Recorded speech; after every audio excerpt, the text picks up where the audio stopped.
Hi friends, நம்ம இன்றைக்கி வாத்துக்குறி குழம்பு செய்ய போகிறோம். வாங்க வீடியோக்குள்ளே போகலாம். ஃப்ரெண்ட்ஸ், அப்புறம் பார்த்தீங்கன்னா கொத்தமல்லி, குண்டு மிளகாய், சோம்பு, கசகசா, பட்டை எல்லாமே இதில் எடுத்துக்கோங்க. இஞ்சி, பூண்டு, கொஞ்சம் தேங்காய் துருவல் எடுத்துக்கோங்க. வெங்காயத்தையும் தக்காளியும் போட்டு இது நல்லா வணக்கிக்குங்க. இது எல்லாத்தையும் போட்டு மிக்சியில் அரைச்சி எடுத்துக்கணுங்க. ஃப்ரெண்ட்ஸ், நம்ம அரைச்சி வச்ச பொடியை வந்து அதில் போட்டுக்குங்க. எக்ஸ்ட்ரா கொத்தமல்லி நாங்கள் எக்ஸ்ட்ரா தேங்காய் போடணுங்க. எண்ணெய் ஊற்றிக்கிங்க, கடுகு போட்டுக்குங்க, கருவேப்பிலை, வெங்காயம் போட்டுக்குங்க. வாத்துக்கறி அதில் போட்டுக்குங்க. இஞ்சி பூண்டு பேஸ்ட் போட்டுக்குங்க, மஞ்சத்தூள் போட்டுக்குங்க.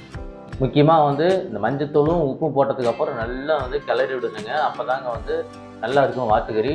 நல்லா ஸ்மெல் அடிக்குது, நல்லா எனக்கு சாப்பிட்ணும் போல் இருக்குங்க.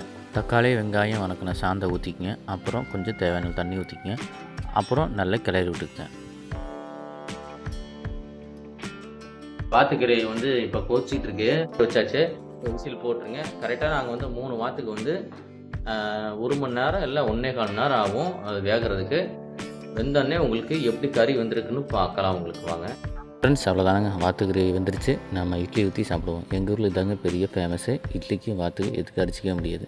பிடிச்சா லைக் பண்ணுங்கள், ஷேர் பண்ணுங்கள், சப்ஸ்கிரைப். ஃப்ரெண்ட்ஸ், நாங்கள் வந்து மீன் பொரியல் பண்ணுறதுக்கு வந்து நாங்கள் கடையில் வாங்க ஒரு மசாலா இருக்குது, அதுக்கு தான் நாங்கள் யூஸ் பண்ணுறோம். வாங்க, வஞ்சர மீன் வாங்கிட்டு வந்திருக்கேன். இதை போட்டு நம்ம இன்றைக்கி பொரியல் பண்ண போகிறோம்.